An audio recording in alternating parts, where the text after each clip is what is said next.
Magandang gabi po sa lahat. Luzon, Visayas, Mindanao. Tayo nagbabalik dito sa aking munting channel po sa Mil Soriano TV 29 po. Ayan. Babatihin ko lang po ang aking mother dyan sa Pangasinan po. Ayan. Ang aking mother, matika siya ang aking mother. Masanto sa labis kayo amin dyan sa Dumpay Basis na Pangasinan. At doon sa mga uncle ko po sa Isabela po, Quezon. Ayan. Naimbag nga rabi iyo amin, mga Ilocano. Ayan po, binabati ko na kayo, mga lalo ng aking pinsan. Si Bernal po, yung aking kapitan po na aking uncle. Uncle Bernie po, masanto sa labin si kayo namin. Ayan po. Ang pag-usapan natin ngayon dito ay ang pera po ng Philippines old coins pa rin. Thank you so much po sa mga aking mga subscriber po. Ayan, thank you so much po sa aking mga subscriber. Yung mga hindi pa po nakapag-subscribe at gusto ang ganito mga topic po about coins, ang aking dinadetalye rito kung magkano ang presyo. Ayan po, bago din makisuyo, pakipindot naman po ang ating notification bell. Subscribe po para ma-update po kayo sa mga latest kung gagawin mga video po. Ayan. Andito tayo sa aking YouTube channel, Munti po. Ang ating pag-uusapang barya ngayon ay ang 1 peso po. Ang dami po, nakaiba-ibang klase ng ating pera. Ito po, ayan. Makikita nyo po ang imahe po ng isang lalaki po. Ayan, nakaharap siya sa akin sama ng titig po. Siya po ay ayan, nakita nyo po, si Jose Rizal. At 1 peso po at nakapaloob dyan sa kanyang ulo, Republika ng Pilipinas po. Ibang variety po. Ito po ay napaloob sa bagong lipunan series. Kaya iba pa rin variety. 1975 po, ayan. Ayan po, 1975. Ayan po, ang bagong lipunan series. Ayan. Makikita nyo po ang isang leon, isang agila, parati kong sinasabi, at 3 bituin po doon sa kanyang ulunan. Ayan po ay lumang selyo ng Bangko Sentral ng Pilipinas po. Ayan. Ayan. Bangko Sentral ng Pilipinas naman yun nandito po, nakapalob. Ayan po, Bangko Sentral ng Pilipinas at ang bagong lipunan series. Ayan. Ayan, hindi na siya kagandahan, punong-puno na ng pakipagdigma. Bago tayo magsimula, kilalanin muna natin siya, syempre. Ayan. Issue, Philippines, period, Republic, 1946, up to date po, type, standard circulation coins, years, mula 1975 hanggang 1982 po. Value nito, 1 peso po. Currency, piso, 1967, up to date po. Composition po nito ay copper nickel. May bigat po itong 9.5 grams. May haba po namang 29 mm. May kapal po naman itong 1.9 mm. Ang kanyang hugis po, syempre, pabilog.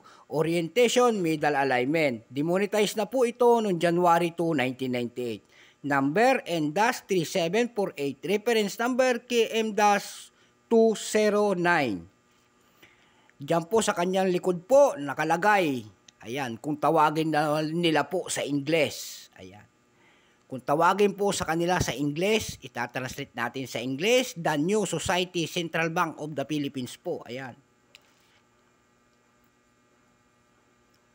Ang barya po ito, hindi po ginawa dito sa atin. Ayan po. Hindi po ginawa dito sa atin. Ito po ay ginawa sa United States, ayan, Denver Mint, at saka San Francisco Mint, at saka Franklin Mint. Ayan, 3 klase po ang ginawa.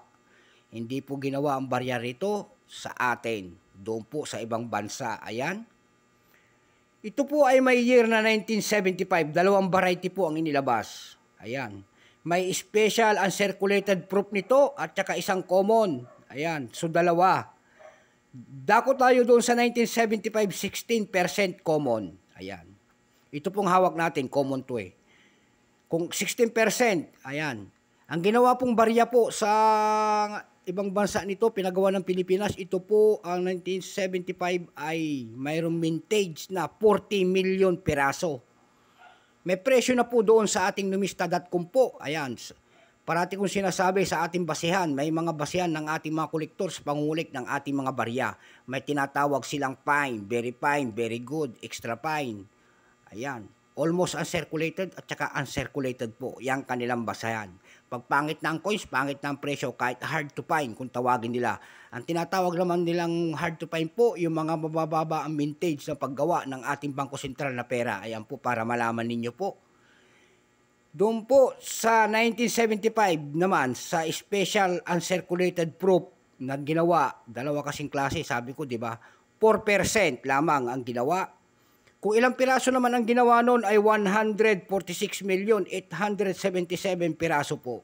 Ang presyo po doon sa ating numista.com noon, kasi may price na, yung uncirculated po noon ay nagkakahalaga ng 230 pesos. Ayan.